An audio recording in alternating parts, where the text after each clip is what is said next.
what if I've yelled at, punished, and threatened in the past? How do you think we can go back and change that now? Interesting. So, if we've done that in the past, then we have to deal with the natural consequences of our unaware parenting first, right? So, a child who has been yelled at, or a child who has been has faced all of these punishments in the past, does not have the ability or the understanding of why he was punished in the first place. Right? So there is going to be that fear within the child. That's the first layer we need to handle as parents and become aware of. So when you're approaching the child now with your new approach, child is going to look at you with that element of distrust at first, not because you need to be distrusted, but because the child has had some past experiences that he needs to work through.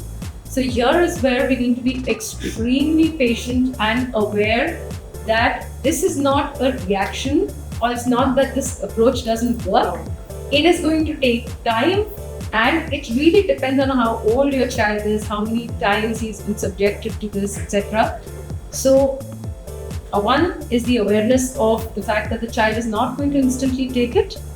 Second thing is, we need to keep addressing the emotions that come up within us. Right? So when the child is, for example, the third time or the fourth time as well not trusting you, we have that element of doubt, or we have that element of frustration, saying, I've been doing everything I need to, yet the child is not, So you need to get your curiosity mode on again at that point, trying to understand why is it that the child is still not able to connect with you. And there could be layers and layers of fears and emotions that are there.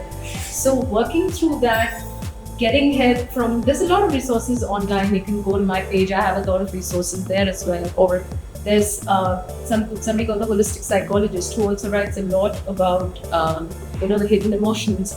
So just working through the awareness of the child is not going to accept you initially, and you will have to go through the disrespect / the lack of trust that the child is going to be throwing at you.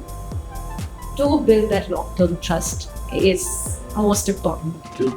Thank you so much, Bhargavi, for stating the awareness on the choices we make